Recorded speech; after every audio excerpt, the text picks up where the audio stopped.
Whether it's a product for home or business, farm or factory, you can be sure if it's Westinghouse.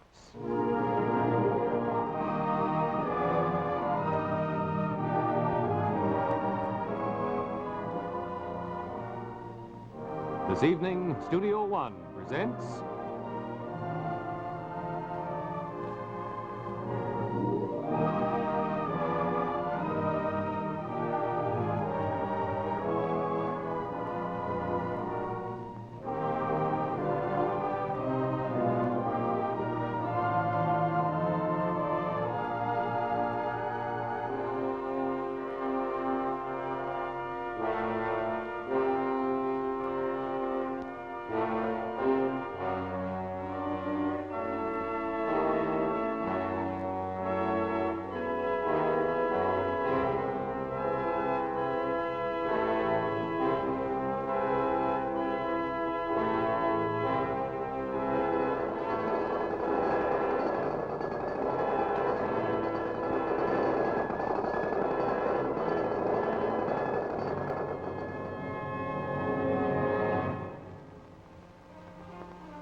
And this is the oratory, or if you prefer, the antechamber.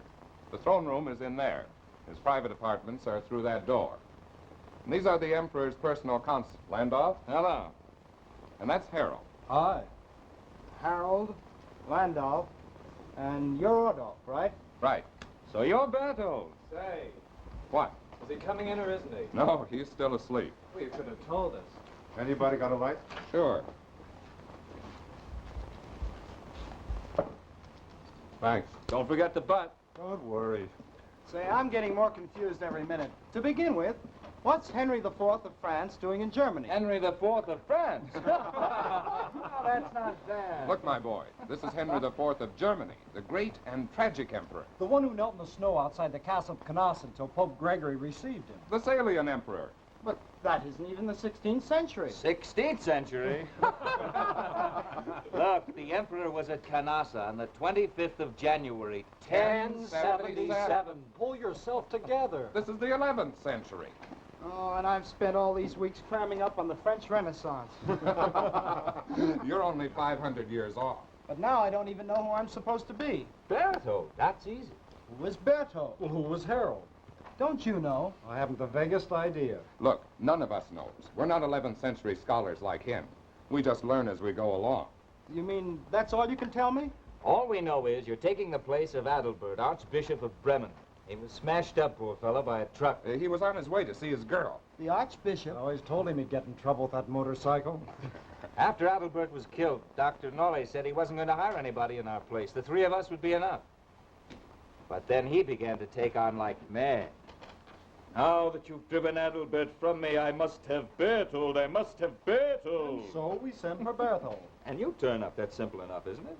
I don't think I'm going to like it. If that man's out of his mind, one slip might make him violent. Why, he might... Oh, don't worry about that. He's never really violent. You can be anybody. Except, Peter Galliani. Peter Galliani, who is he? He was on intimate terms with Matilda of Tuscany. She was Henry's bitterest enemy, you know? Don't worry your head about the historical part. But if he ever gets the idea that you're Peter Galliani, you might as well quit. I might as well quit anyway. I don't think I'm going to like it. You can't do that. All we have to do is give you a few pointers. You'll see how simple it is. I have a feeling if I stayed around this place a week, I'd go mad, and that's not what I'm looking for. Why not? It's pretty nice to be mad here. Very cozy and friendly. And besides, you get paid every week. Of course, there's not much future to it. No, but there's a lot of past. Oh, quiet. Stop it, will you? We're having visitors. Yes, who is it? Signor Nolle.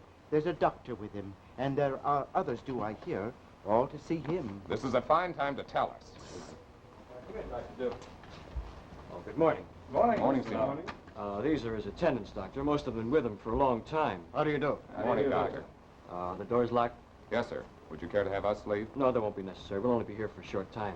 When the Marquise arrives, you'll let us know at once, Giovanni? Yes, sir. You have the list of costumes? Yes, sir. They're all prepared.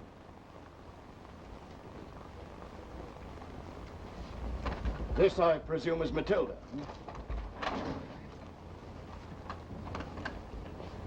And this he. Yes, at the time of the accident.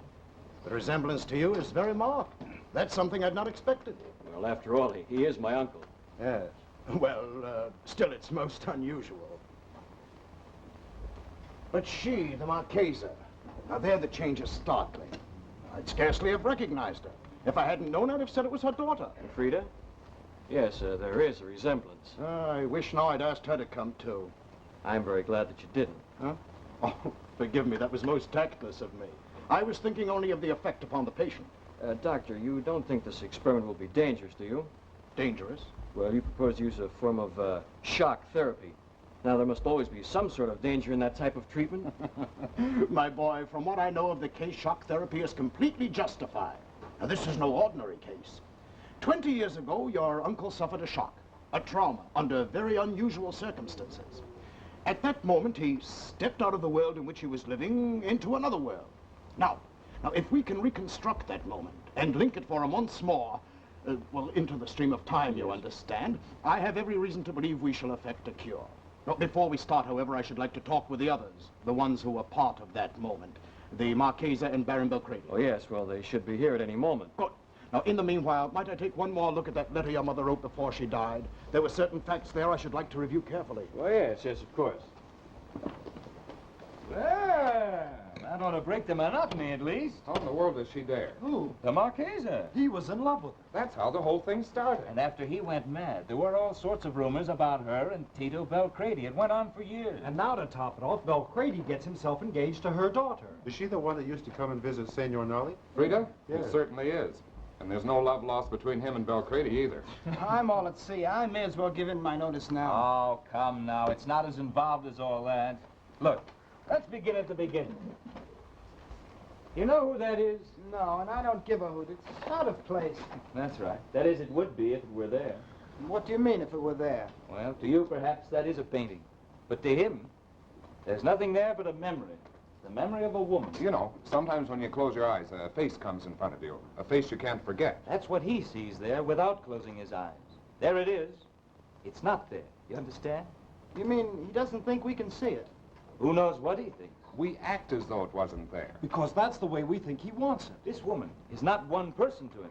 She's dressed in the costume of Matilda of Tuscany. In his dream world, she is his mortal enemy. But she is also the Marchesa Matilda Spina, whom he once loved but hasn't seen in 20 years. My guess is he won't even recognize her. Well, this has all the makings of a pretty good afternoon.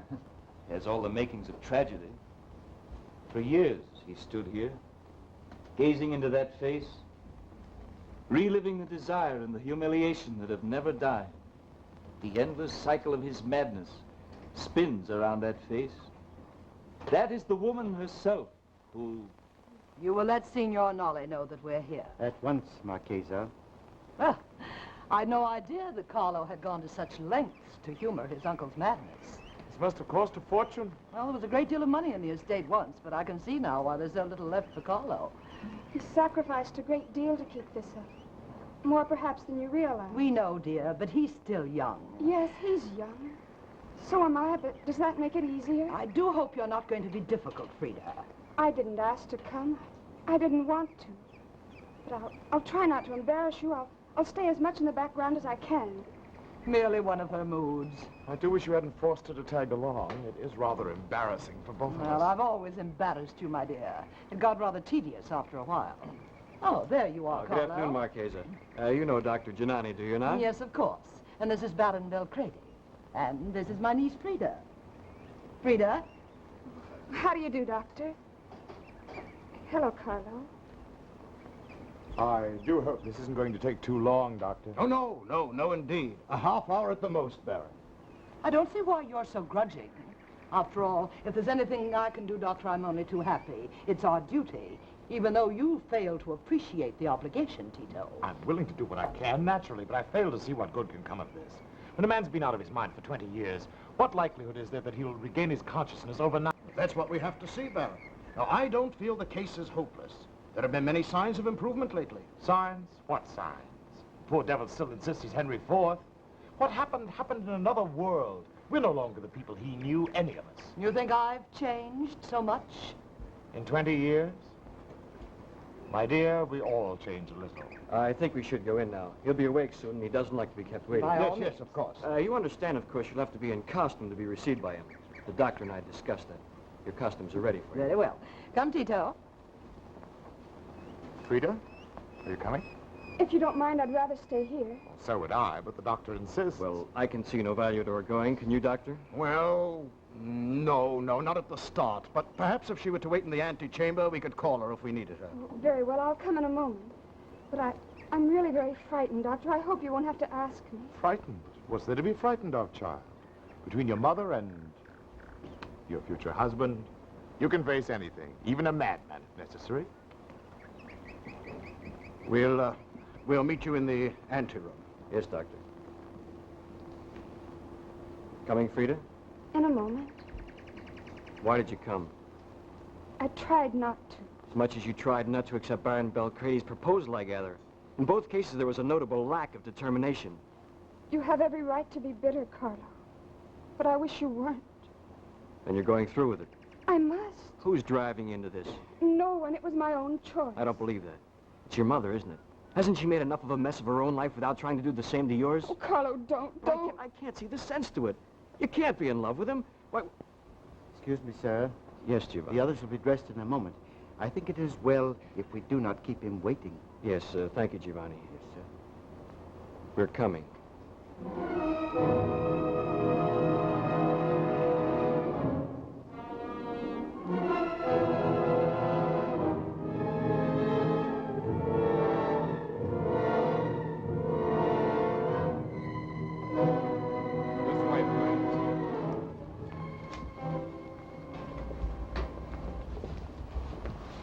We will notify you when he is ready to receive you. Oh, thank you.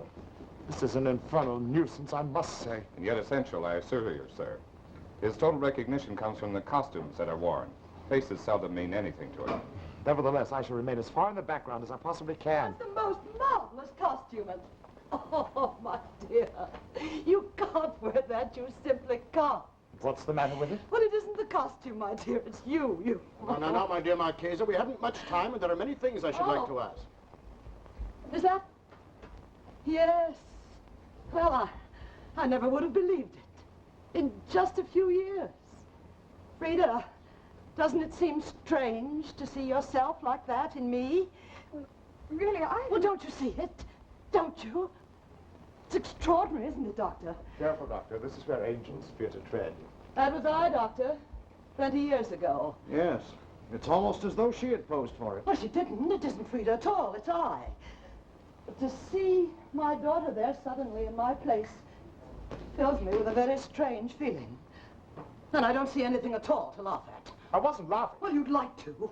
How hateful you can be. How hateful. I'm sorry. I didn't mean to be hateful. Couldn't we drop all this? We haven't much time. Yes, of course. But this portrait, Marchesa. You see, I attach great importance to this portrait. How does it happen to be here? Did you give it to him before the accident? No, he wanted me to, but I was very fond of it. Then later, after I was married, his mother asked me to send it to him. She thought it might help. You see, we all had them done as souvenirs at the pageant, and we thought we'd hang them in a gallery together. But in the end, each one wanted to keep his own portrait, so... Yes. One thing more. Now, this pageant, was that his idea? Oh, No, yes. it was mine. Don't listen to him. It Matilda. wasn't his idea at all. I merely wish to... The idea was mine. I was at the club one day, looking at some pictures of a pageant at some German university. Suddenly I thought, why not do the same sort of thing here for the carnival? We'd all dress as historical personages. There'd be a procession on horseback, each gentleman riding alongside a lady. No particular period. Each one could choose to wear whatever suited him. Understand? And why did he choose to be Henry IV? Why? Was that because of his intense interest in the period? Well, yes, naturally. Not at all. That had nothing to do with it. It was because I said that since my name was Matilda, I would go as Matilda of Tuscany. And he said at once that he'd have to be at my feet, like Henry IV at Canossa. I'd heard of Canossa naturally, but it was just a page in history to me. I thought it was a compliment. I was surprised when I looked it up and found that I was supposed to be his implacable enemy. But I still don't understand. Oh, good heavens, Doctor. The man had been making passionate love to her for 2 years. And she naturally... Not naturally at She all. couldn't bear it. Ah, that isn't true. I Oh, didn't dislike him. Matilda. But when a man wants to be taken seriously, He gives you the clearest proof of his stupidity. Not at all, my dear. He never played the martyr. But it's never very comfortable to see a pair of eyes staring at you with that intense look of eternal devotion. In a sense, it's comic. I suppose that's why I laughed at him. But the truth is, I was secretly afraid of him, terribly afraid. Of him? Yes, he was a strange man. Even then, I felt a certain danger merely being close to him. That look of his not only promised a woman everything, it demanded everything. Oh, strange, you say? Yes. Even before? Not only about me, about everything. He was deeply interested in history, and he loved acting. He could lose himself completely in a part. He was really famous, you know, as an amateur, of Yes, course. yes. But let's come to the pageant itself. His horse reared and threw him, and he struck the back of his head? Yes, I was beside him, and Tito was riding directly I behind. had ridden up to warn him his saddle girth was loose. All of a sudden, for no reason, his horse suddenly reared up and fell. The next thing we knew, he was lying among the horse's hoofs. He suffered a concussion? Oh, we never knew. There was no visible injury. We thought he'd merely fainted from the shock. But that evening, when he came into the ballroom, with that fixed look in his eyes, I knew... Oh, come now. None of us knew then. You least of all. Yes, I knew. His look had changed. There was something terrible in it. We tried to joke with him, but he was no longer playing a part. He was mad. Mad.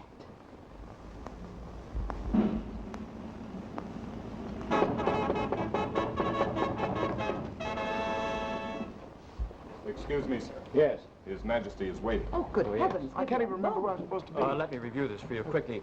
You, Marquise, are Adelaide, mother of his estranged daughter, Bertha. His mother-in-law? Now, remember, he's been estranged from your daughter for some years. Well, I can't say I'm very happy about it. You, Doctor, are the abbot of Cluny, a very close friend of his. And you, Baron, are a monk attending the abbot. Now, please do remember this. It's the costumes that matter most to him. Now, he's been on the friendliest of terms with all the characters you're playing. But what do we do? Do we bow to him? How do we behave? As though you were in the presence of the Emperor. Excuse me, sir. You'll be growing impatient. Yes, go quickly. I will lead the way. Mother-in-law. However...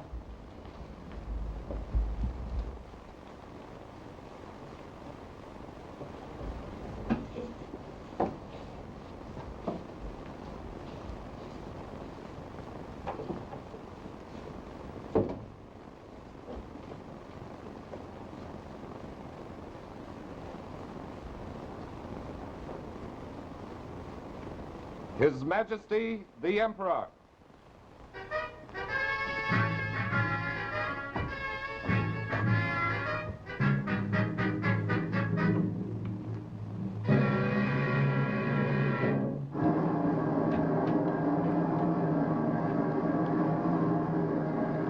Senor. Confessor.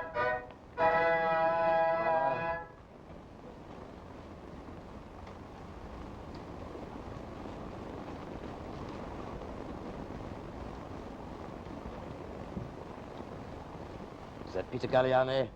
No, sir. That is a monk of Cluny who was accompanying the abbot. No. It's Peter Galliani. It's no use hiding in that costume. I know you. I knew you at once. Countess. I swear to you, Contessa. I swear to you by all that is holy, that my feelings for your daughter have never changed. We have been separated for a long time. Perhaps it is for the best. But I have always loved her. In fact, worshipped her. It is true that at one time I had thought of repudiating her for reasons which you best understand. And if that man had not come to forbid it, doubtless I should have done so. I am grateful to you, Father. Very grateful indeed for what you've done. And yet, in a sense, perhaps without meaning to, you have preserved my sanity and my life. My life. God knows my life has all been made of humiliations. Until now. Now I can humiliate myself, even before you, Peter Galliani, as you see. And yet was it perhaps you who started that obscene rumor that she, forgive me, that my wife had entered into an obscene relationship with, was it you? No, I... Not true, eh? Not true indeed. Indeed, how could it be? You're old enough to be her father. And besides, no, I don't believe you capable of it. These rumors about your daughter, Contessa, must be very hard for you to bear as they are for me. Very painful. But you have a mother's heart. My own mother no longer comes to see me. They told me she was dead. Who knows? I can't even weep for her. But if you're here, that means, does it not, that I am still 26 years old, and that my mother is... Still in the convent, sire. Ah, yes. Ah, yes. I can postpone my grief. Why weep before it happens?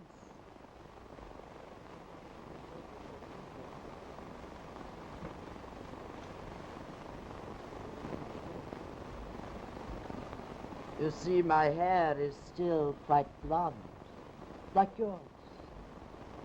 The little touches help, do they not? We can't always hope to be young and beautiful. It's a matter of time. Hey, Peter Galliani, time. The spirit makes its demands, always. An old man wants to be young again. What for? To live over the same life, make the same blunders, to commit the same humiliations. What for? What for?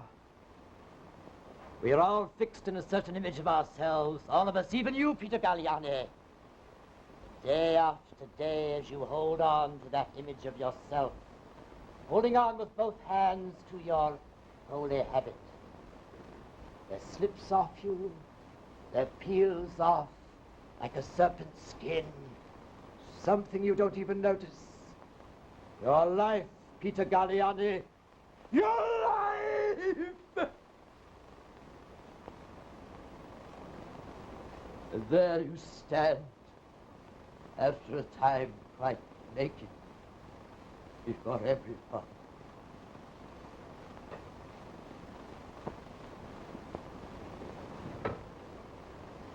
I dye my hair too, you see.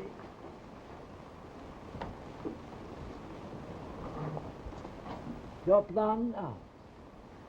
You don't do it to deceive others, no, no. Only to cheat yourself a little. Oh, quite permissible, I too.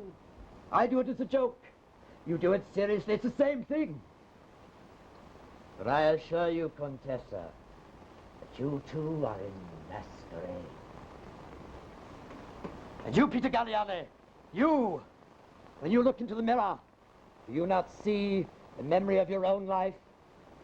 Is not the memory of what you've done to yourself and to her and to me and to me? Does it not sometimes take on a kind of shape, a life that's not quite your life?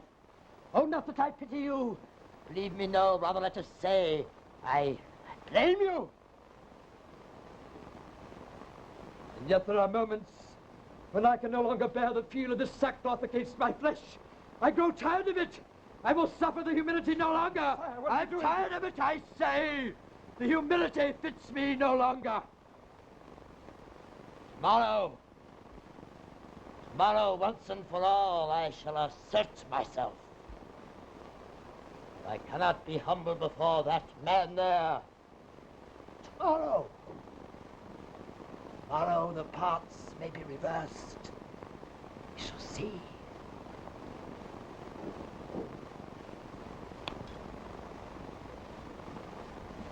As for your daughter, Contessa, whom I have always loved, Jess, always. For her sake, I ask that you have withdrawn this excommunication that has cut me off from mankind so long, so very long. I shall. I shall. And let me no longer be cut off from the living. And then perhaps I can live out this miserable shred of life which is still left me.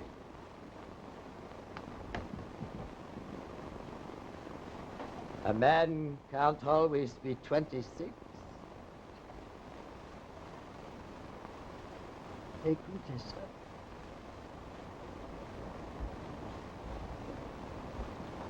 Her fate is in your hands, Signor.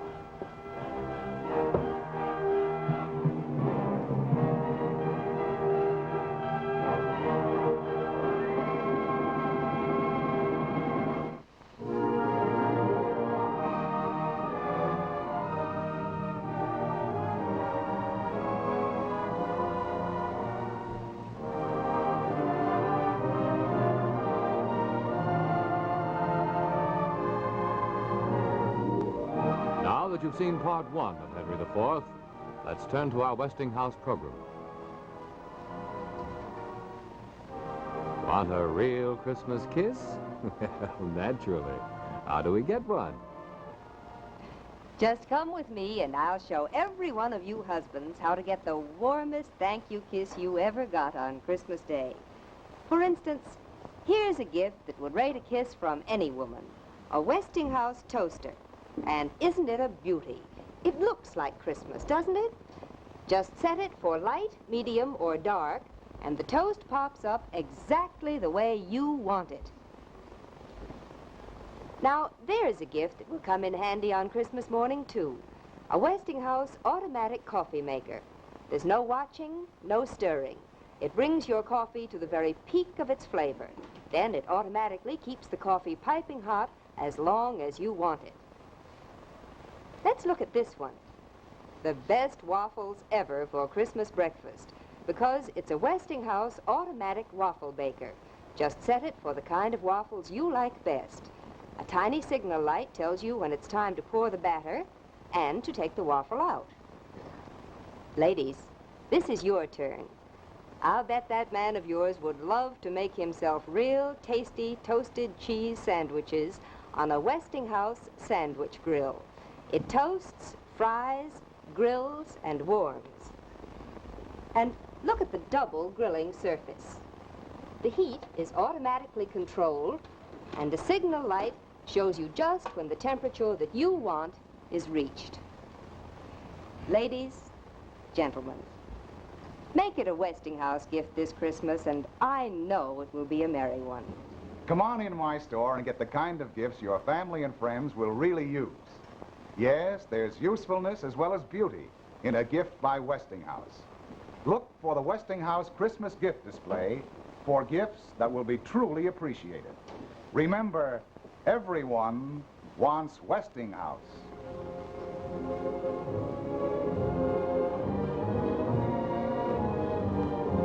And now let's return to Westinghouse Studio 1 and Henry IV. You're worried, aren't you? Yes, it's difficult to describe. I feel anonymous something as though... As though what? I don't know. Well, can't you hear anything? No, these doors are very heavy. Oh, wait, yes, I think they're coming now. No. No, definitely not, my dear Marchesa. Believe me, I know what I'm doing. You must trust me. Did he recognize you? Of course, he knew me instantly. Oh, now, my dear Marchesa, I think that's most doubtful. Oh, I tell you, he did. I saw it in his eyes. Well, you both heard what he said. All I heard was a lot of gibberish about makeup and humiliation. Well, he meant me. It's quite true, Doctor. My hair was dark once, just like my daughter. He's never even seen Frieda. Oh, stupid. When he said my daughter, he meant me as I was then, don't you see? My daughter is myself. This madness is contagious. Fool, don't you understand? He was speaking of me all the time. Every moment, every word. Oh, that's not bad. He never took his eyes off me, and yet he was speaking of you all the time. I suppose he thought you were Peter Galliano. What you mean? Please, Matilda, please. Tell me, Doctor, is he sane? Is there a chance? He's not sane, no. However we may interpret his remarks, one thing is clear. He understood, at least in part, the difference between his make-believe and ours. For example, Baron, some deep-seated suspicion made him see in you an enemy. And in his habit of mind, that enemy was given a name from his world of fantasy. Is there any reason, Baron, why he should look upon you as an enemy? I can't imagine. Of course there's a reason. There was always the bitterest feeling between them. Oh, that's ridiculous. We were very good friends. Oh, you were polite, yes, but under the surface he never could forgive you because of me. He thought you were vulgar, cheap. Now see here, Matilda, this is all part Stop it, both of you. Yes, quite. So, let us say there was some small friction between you then. And later, this exaggerated in his mind. But there comes a point in a case of this sort where the patient's sense of association weakens. He is constantly shifting from dream to reality. The elements of his fantasy no longer hold together. The very personality behind which he has hidden all these years becomes transparent. And through it, he begins to see the glimmer of reality. And that's the stage you feel that he's reached now, Doctor? Exactly. Now, if at this point we are able to administer a violent shock, I'm convinced he stands a very good chance of shaking off the illusion in which he's been living for so long. Let me see if I can explain this to you. In his mind, he is still, well, you heard him say so, he's still 26 years old. And the woman with whom he is in love is still 20, or even less. It's not you, therefore, Marchesa, whom he loves. It's your daughter. What? I? Yes. You have the coloring, the skin, the raven hair, the look around the eyes that still haunts him. But here, look for yourselves. There's the woman he still loves. There. And there. Yes. Now I begin to see. For that reason, Marchesa, you are no more than an object of pity to him. No, that's not so at all. I saw the look in his eyes. They were filled with regret for his and my lost youth, for the horrible things that have happened to both of us. If there was one thing I saw in those eyes, it was a longing. Oh, not for me, you idiot, not for me, but a longing to be rid of the disguise in which he's been hiding, to be free. Yes, no doubt.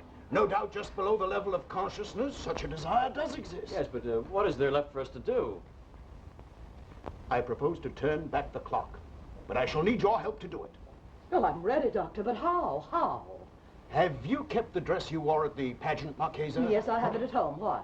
Could it be sent out here by evening? I suppose so. And have you, Signor Nolli, a costume similar to the one he's wearing there in that picture? Well, yes, we have many things of that sort. I think we can surely find something. Good. I want you and Frieda to pose in the niches behind those frames. What? And to spring to life before his eyes. Oh, no, I couldn't. Now, wait, please, Frieda. This, I feel, will supply the shock that is needed. You'd better be prepared to pick up the pieces in a basket, Doctor. You aren't asking him to leap 20 years, but 800 years.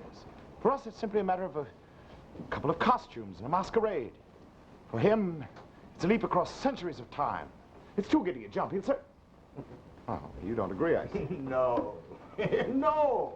For time to him and time to us are very different things, dear Baron. And do you feel there's a chance that he's close enough to sanity that this might cure him? Well, let us rather say it may better his condition. I cannot guarantee a cure. Well, I'm willing to do everything I can. And I. And your daughter? Frieda? Do you want me to? Yes. Then I'll try. I'm ready. Good. Now, the next thing is to get the dress for her. Well, I'll send the car into town for it, and we can have the dress here by evening. Very well. I don't like it. I feel... it's hard to express. And yet, there's nothing we can hope for but a cure. And that in itself may be the greatest disaster of all.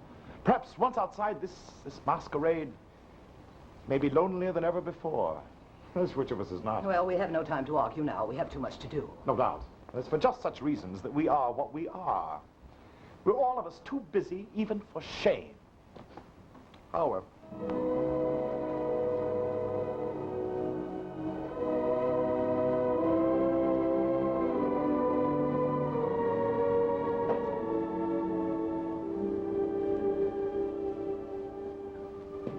Frieda. Yes. Why did you leave the table? Was it something I had said? Oh, no, I couldn't stand them talking about him any longer. Quite suddenly, everything they said seemed to me they were speaking of you. The whole conversation was about him. It had nothing to do with me. Oh, I know, but yet as they were speaking, I looked across the table at my mother, and it was as though I were looking at myself 20 years from now. You were looking at someone who's afraid of love. Perhaps. And do you think you too can do without it? Carlo, you must try to understand. I can never repay the debt I owe him. You owe Belcredi nothing. Oh, you say that because you don't know, because you can't imagine. Well, how could you? After Father died, Mother and I lived for years, clinging by our fingernails to a semblance of respectability, of position. Why, if it hadn't been for Tito, if he hadn't come to save us... Now you intend to sacrifice yourself. I'm going to marry a rich man who's been very kind to me. Many girls do that, and they're considered lucky. But you can't make up for your mother's crime by committing another crime. What crime? You know she's ruined the life of every man who's ever loved her. Your father and Tito and that poor madman in there. Only because she was afraid. Because for her, love was a danger. Because she knew that to love is to be trapped. And marriage without love is no trap at all, I suppose. All I know is... Oh, Carlo, don't. Can't you tell how afraid I am? Can't you tell? Excuse me, sir. The car has just arrived from town. The others are preparing now to take their leave of him. Yes, sir. We'll come along, Giovanni. Yes, sir. They'll be leaving, and then it'll be up to us, I guess. I couldn't go through with it, I think, if you weren't going to be there. I'll be there.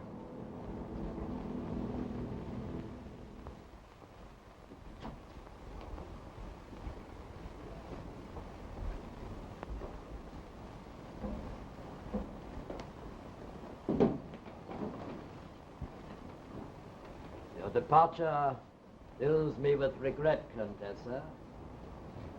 And yet I would ask you one thing before you leave. I will try to answer, Your Majesty. You really love your daughter, do you not? Certainly, sire. She's very dear to me. And to me. Therefore, I beg you, do not throw her to the wolves, Contessa. The wolves. Understand me? But I should not like you to think you capable of such an act of selfishness. But enough. I fear I've kept you standing too long already. I thank you, Contessa. I thank you, Monsignor.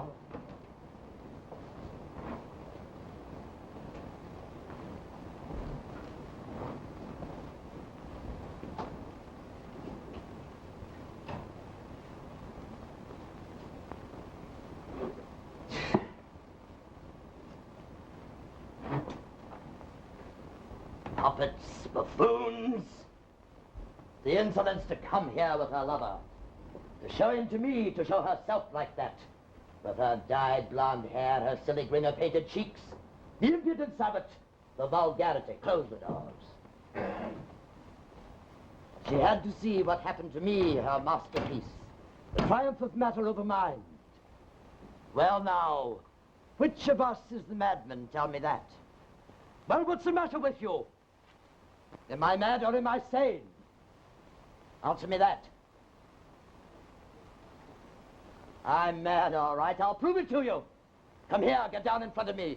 Come on, in front of me. I command you, yes, I command you. Now down on your knees. Down on your knees! And touch the ground with your foreheads. All the way down.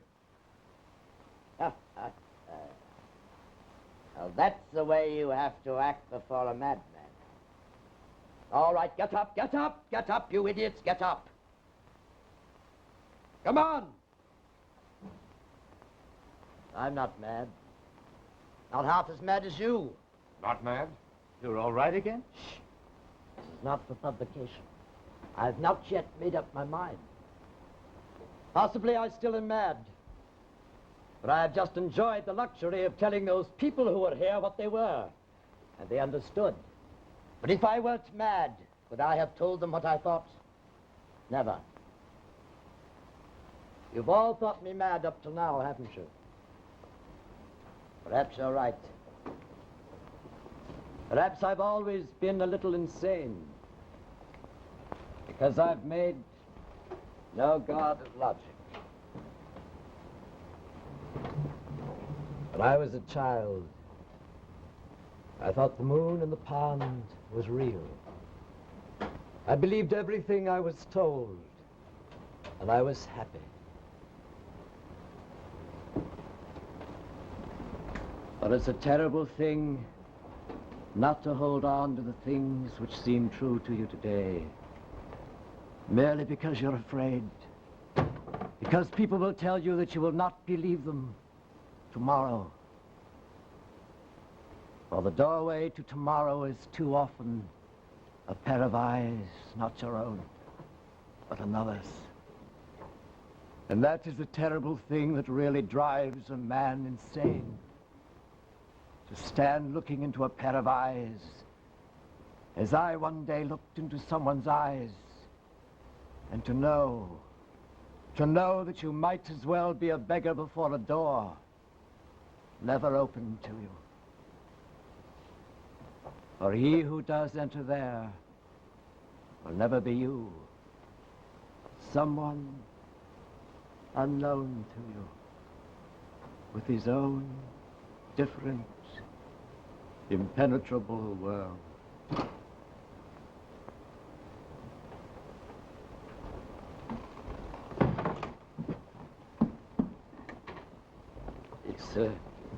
It's getting dark in here.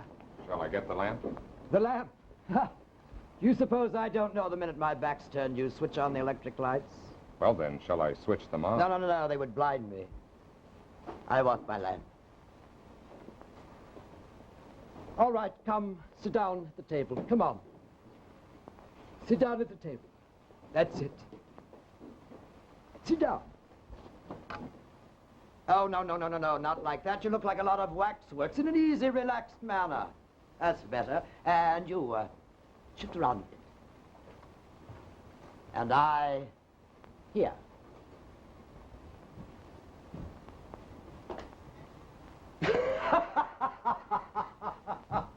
What a picture! Night scene. The Emperor surrounded by his faithful counselors. What a picture, what a picture. I think that all the time it wasn't true. What wasn't true? I mean, I just meant that... Of course it was true. Every word, every syllable was true. Artistically and historically true. If only you had been equal to it. If only you could have shared the pleasure of living in the known and certain. Do you know what's going to happen tomorrow? I do. I close my eyes and I say that this and this will happen tomorrow. And it does, it must. Because it has. It has. But I can't do it anymore. I'm tired of it. By heaven, I'll make her sorry she came here. Imagine, dressed up as a mother and he is a monk. And something they didn't dare show me. Daughter. Daughter! Who is it? Dio gratias. It's old Giovanni. He's coming to play the friar as usual. Shall we have a little fun with him? No. No, do you expect me to make fun of a poor old man who does this just for love of me? Let him in.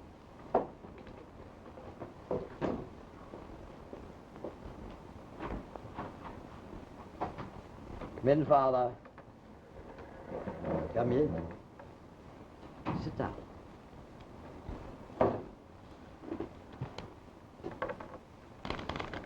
All the documents relative to my life and reign that are favorable to me will be destroyed by my enemies.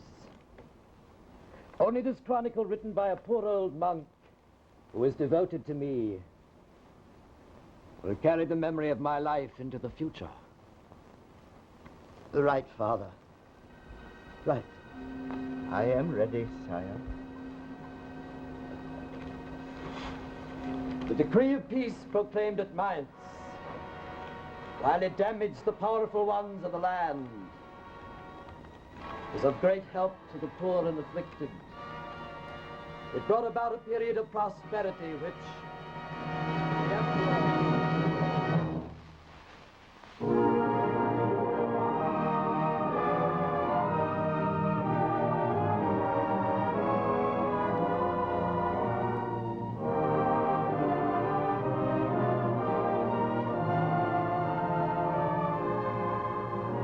And now let's pause for a moment and look at our program again. Can you read this? Well, it's pretty hard that far away. Yes, but you could read those words much more easily if you had one of the new Westinghouse television sets. Then, just by turning a single knob, you could come right in close like this. See? It says electronic magnifier. And only the Westinghouse television sets have this wonderful new development that give you a real close-up whenever you want it. And all you have to do is turn this knob right here. Suppose, for instance, that you and the children are watching a Santa show with the screen set at standard size, and you want a real close-up. Just turn the Westinghouse magnifier knob, and instantly you're up so close you feel you could almost tell Santa, "I want a new Westinghouse television set for Christmas." The exclusive Westinghouse electronic magnifier gives you a picture image half again as large whenever you want it. Takes you right into the center of the action. And now I want to tell you about another wonderful new development of Westinghouse television. It's called synchro tuning. And it means that you don't have to fuss and tinker with the dials like this whenever you want to get a good picture and good sound at the same time as you do with so many sets. Look, here's all you do. You just turn this dial to tune in for the best picture, and you get the best sound automatically. That's the miracle of Westinghouse synchro tuning. And listen, every one of the new Westinghouse television sets is equipped with a built-in antenna. Now that means that you save the entire cost of an expensive roof antenna in a great many localities. You save as much as $45. So if you want to save money and really see television, see it at its best. Just see me. Yes, let me show you the perfect Christmas gift for all your family. The television set that has everything, the Westinghouse. Enjoy real big picture television at small picture price. Now this Westinghouse set has a 12.5-inch picture tube. And it costs only $269.95. Easy, convenient terms can be arranged. Why not come in and see me tomorrow? We return now to Henry IV.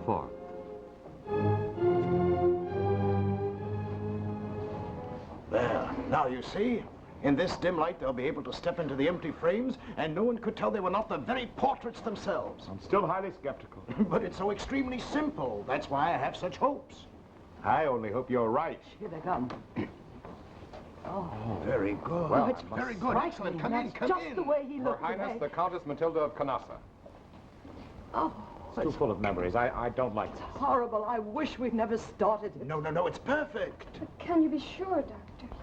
I can imagine his outrage being so great he might do anything. There's absolutely nothing to fear, my child. All of us will be waiting right behind that door. Nothing can happen, I assure you. Now, come.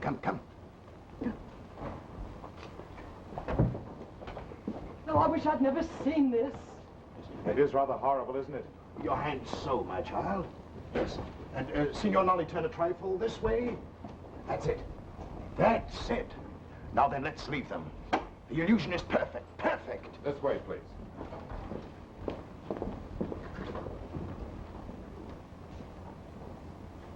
Frieda, Yes? are you frightened? I'm ashamed to be playing this part. Ashamed of your own mother? Yes. And yet you're not ashamed yourself to do just as she would have done. Oh, Carlo, don't. Perhaps if I were older, I'd be filled with a disgust so great I could submit to it. But I don't truly know what it means to be held by any man, Carlo. I just don't know. It must always be a little disgusting, unless your heart and your mind isn't willing to be. There's very little I can say except... She's coming. Good night, Father. Good night.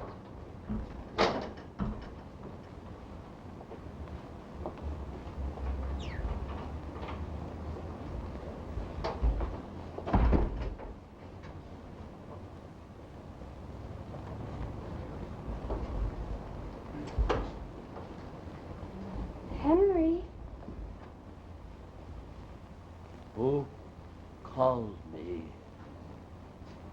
Henry? Oh!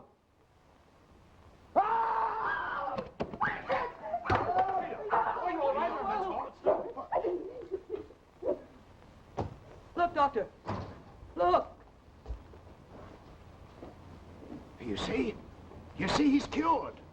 Unless he was never mad at all.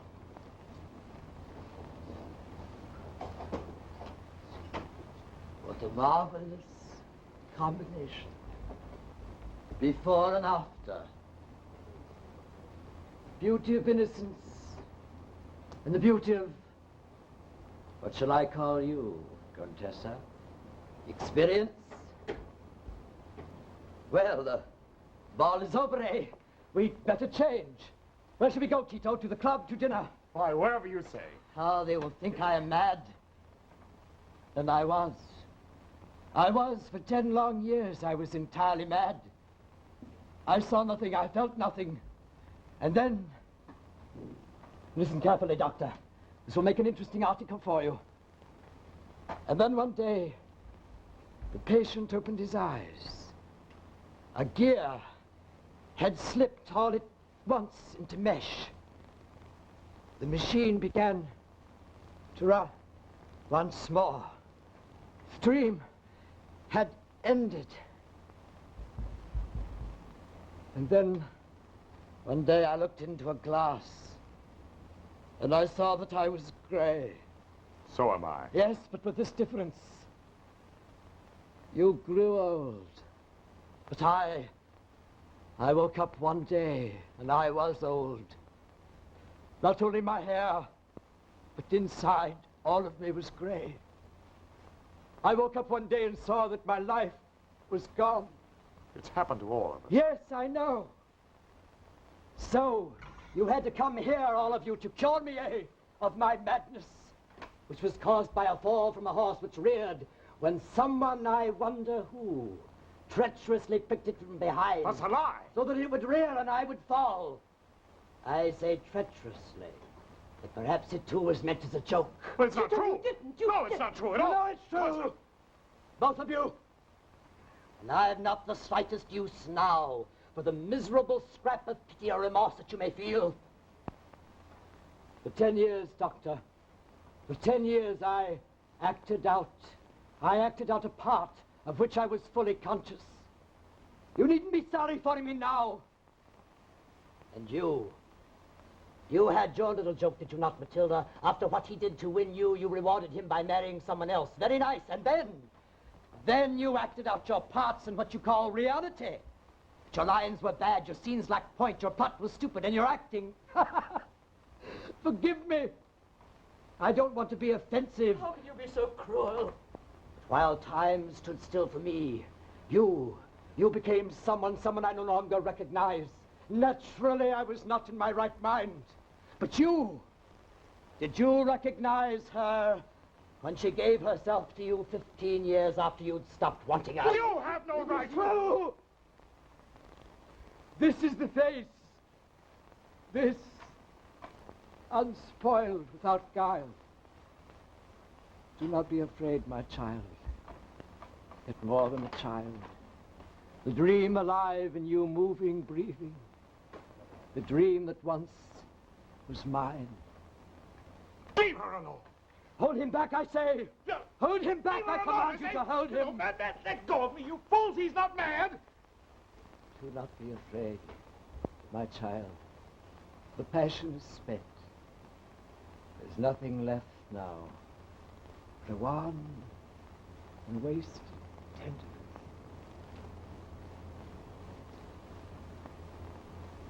Take her, Carlo. Give her the passion I was refused. Give her the love I never could. Alone. She's mine. Yours! Yes, mine.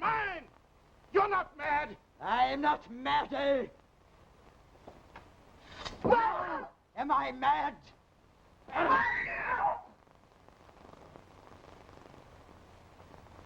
You're not mad. You're the... Let's get him out of here.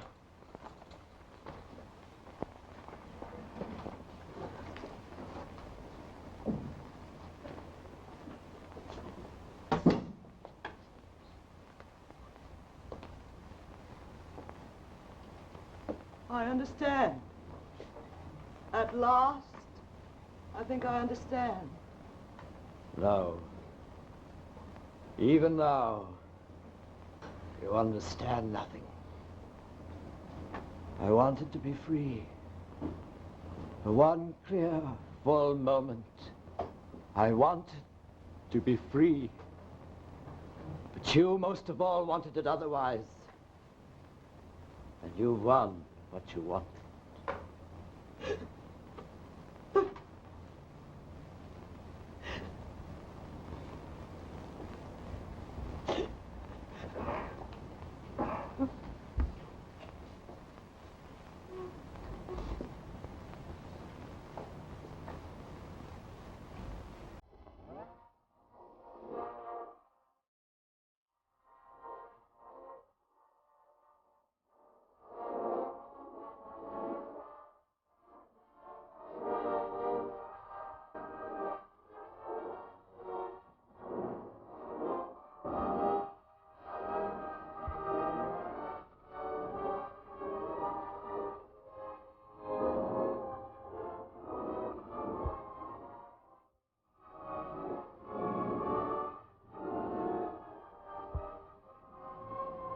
Now, we shall act it out to the end. To the very end.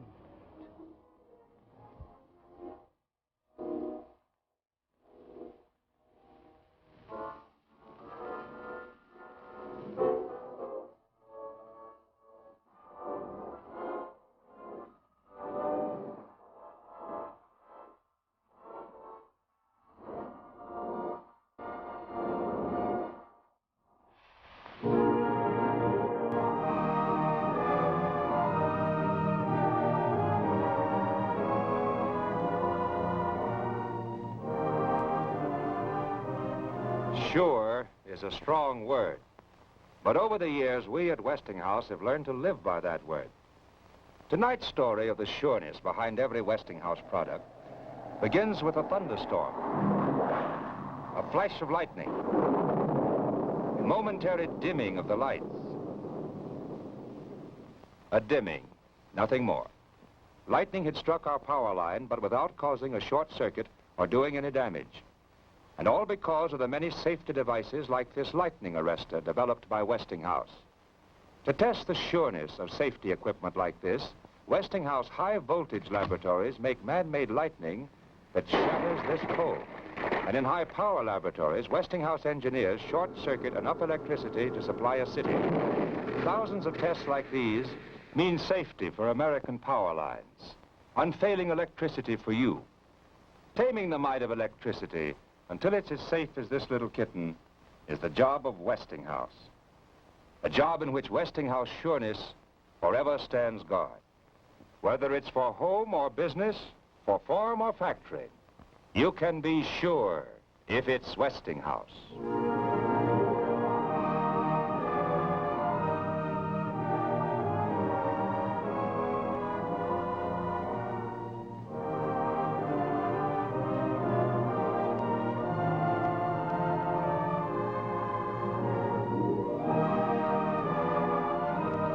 This is Paul Brenson saying goodnight for Westinghouse, inviting you to be with us again next week. Meanwhile, why not stop at your Westinghouse dealers and see those beautiful and practical Christmas gifts? So nice to give and to receive, because they bear the famous name Westinghouse. And see the new Westinghouse television sets in action. See how much that Westinghouse exclusive, the electronic magnifier, adds to your enjoyment in watching television.